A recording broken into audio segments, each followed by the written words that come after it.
Kami, Laskar Sabilillah PWI Solo Raya, dengan ini menyatakan sikap mendukung upaya pelaporan Kiai Sarifuddin Tegal, Panglima Laskar Sabilillah, yang sudah melaporkan Bapak Zulfikar Alijen BSA atas dugaan tindak ancaman pembunuhan, dan berharap kepada semua pihak untuk menindaklanjuti sampai ke jalur hukum dengan sikap seadil-adilnya demi tegaknya hukum di negara kesatuan Republik Indonesia. Kami, Laskar Sabilillah, siap maju untuk mendukung. Allahu Akbar. Allahu Akbar. Allahu Akbar. Merdeka. Dalam darah aneh mengalir darah Nabi, umat dipalak-palak, umat diancam-ancam, umat dipalak-palak, umat diancam-ancam, umat dipalak-palak, umat diancam-ancam, ditakut-takuti kualat dan lain sebagainya. Saya terus terang Bapak Ibu, pegelnya bukan main itu. Kok ada ya orang atas nama nasab Nabi, atas nama zuriat Nabi, umat ditakut-takuti, umat diancam-ancam kualat. Ini agama apa?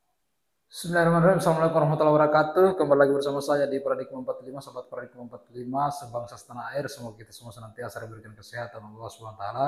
Tentu untuk senantiasa menjaga negara kesatuan Republik Indonesia. Baik sahabat Paradigma 45, sebagai mana tadi pada cuplikan yang telah kita tayangkan pada awal dari videotek ini, yang dimana pimpinan wilayah atau PWI dari Laskar Sabilillah Solo Raya kemudian memberikan dukungannya untuk proses hukum dari pengancaman Kiai Syarif Tegal kemarin yang dilakukan oleh salah seorang oknum habaib yang ada di Kabupaten Tegal. Nah, oknum habaib ini adalah seorang oknum habaib yang radikal yang memang harus cepat diringkus oleh Polri, oleh Polsek setempat, oleh Polres Kabupaten Tegal, karena jangan sampai kemudian terjadi hal-hal yang tidak diinginkan. Nah, hari ini kemarin bahwa PWI atau pimpinan wilayah Solo Raya Laskar Sabilillah kemudian telah memberikan pernyataan keras bahwa beliau mendukung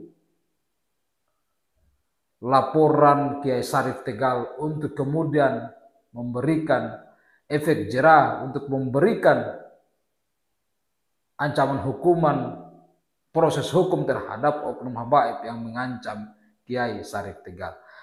Nah, dukungan ini kemudian terus mengalir tidak hanya dari PWI Laskar Sabilillah Solo Raya, namun datang juga dari seorang Ustaz Suparman Abdul Karim, di mana kemudian juga pada cuplikan tadi beliau mengatakan dengan terang bahwa mereka kok yang mengaku sebagai cucu atau zuriat dari baginda Nabi Muhammad SAW, tapi umat kok dipala-pala, umat kok ditakut-takuti, umat kok dipala-pala, umat kok ditakut-takuti, diancam-ancam. Nah, itulah kebiasaan-kebiasaan yang mereka lakukan, menakut-nakuti. Ditakut-takuti dengan kata-kata kualat, ditakut-takuti dengan kata-kata kualat bahwa memang kalau kita tidak nurut kepada mereka, kita akan kualat, karena mereka selalu mengancam kita dengan ancaman bahwa mereka adalah cucu dari baginda Nabi Muhammad Sallallahu Alaihi Wasallam. Walaupun saat ini telah dirungkat oleh tesis dari Kiai Haji Manudin Al-Bantani dan mereka tidak berusaha membantah itu dan tidak bisa membuktikan diri.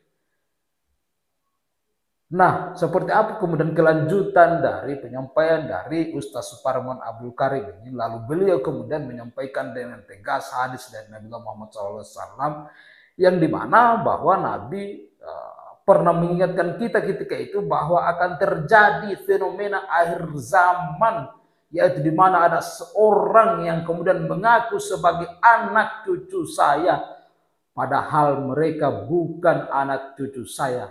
Inilah fenomena akhir zaman yang pernah diingatkan oleh cucu, oleh Nabiullah Muhammad Sallallahu Alaihi Wasallam. Dan itu yang terjadi saat ini di Indonesia. Mereka yang mengaku-ngaku sebagai cucu dari baginda Nabi Muhammad SAW, namun ternyata mereka tidak bisa membuktikan diri, yaitu di mana Bani Alawi ini mengaku-ngaku sebagai cucu dari baginda Nabi Muhammad SAW.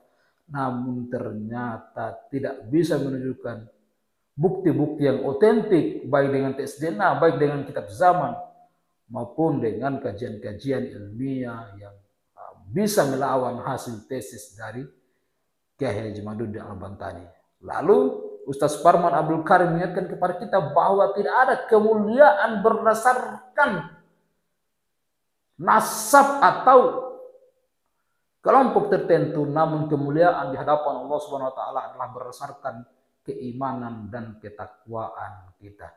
Nah, bagaimana selengkapnya? Kemudian apa yang disampaikan oleh Ustaz Parman Abdul Karim? Mari langsung saja kita saksikan dan kita simak secara lengkap berikut ini. Fitnatu sarra, lalu akan muncul fitnah di zaman kemerdekaan, fitnah di zaman kelapangan. Dakhanuha min tahti qodama rajulin min ahli baiti. Fitnah ini akan muncul dari bawah dua telapak kaki laki-laki yang ngaku-ngaku ahlul bait. Halo? Halo? Ini saya perlu ingatkan, ini sabda Nabi.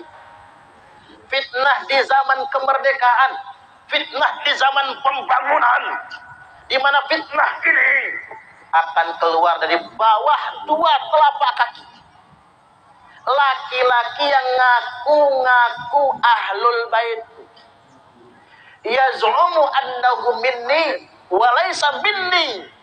Dia ngaku-ngaku sebagai ahli bait, ngaku-ngaku keturunanku, kata Nabi, wa laysa minni, padahal dia enggak pantas ngaku keturunan.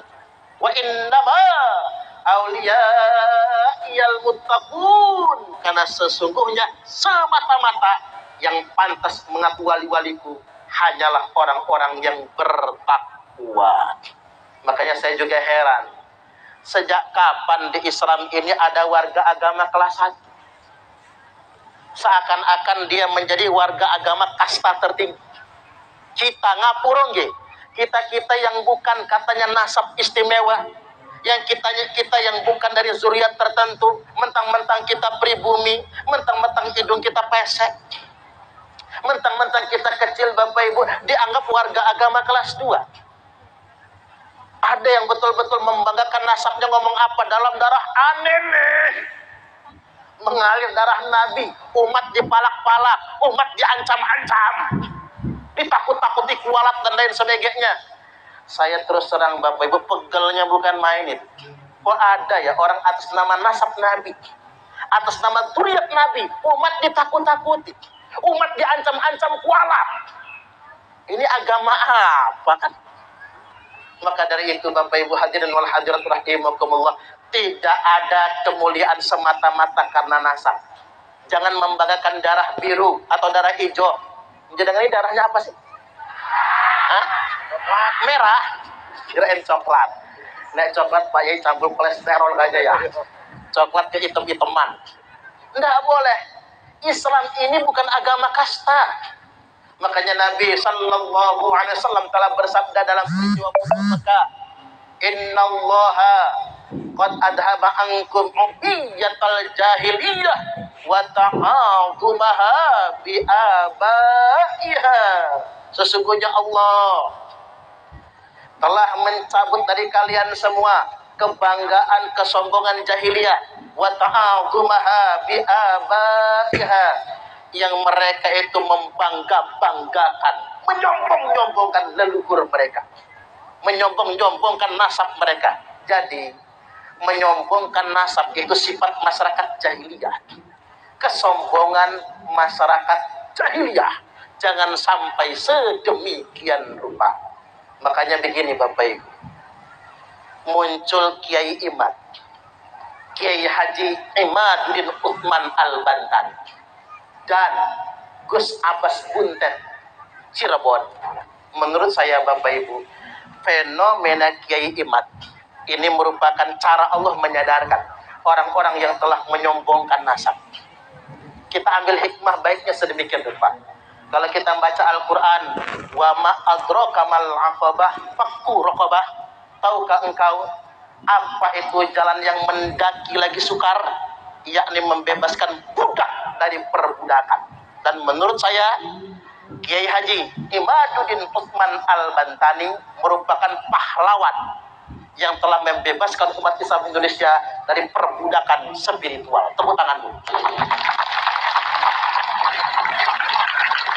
Baik Bapak Ibu, oke, kita tinggalkan dulu bab itunya. Yang jelas, fitnah tusarro. Fitnah zaman kemerdekaan ini Bapak Ibu, saat kita sudah mengisi kemerdekaan, kita ini justru sikut-sikutan. Di zaman biyen, zaman perjuangan, ringan sama dijinjing, berat sama dipikul, berdiri sama tinggi, duduk pun sama rendah, seiring sejalan, saling bergandengan tangan dan menguatkan. Kalau kata Ki Hajar Dewantara apa? Ing ngarso suntulodo, ing madya mangun kersa, tuturi handayani sing ngenten mburi. Sing ngarep jalani. Itu sudah dipelesetkan. Apa pelesetannya zaman sekarang? Ing ngarso numpuk pondok, ing madya mangan konco. Setidak-tidaknya mangan istri tetangga. Tuturing golek rai. Ini zaman sekarang, menjegal kawan seiring, menggunting dalam lipatan, menjadi bara dalam sekam. Kadang-kadang kita heran, mana kawan, mana lawan Bapak Ibu. Orang sudah mulai sikut-sikutan. Ini zaman sekarang. Oleh karena itu hari ini yuk kita semua saling menguatkan. Mari kita semua saling membantu. NU sudah semakin besar.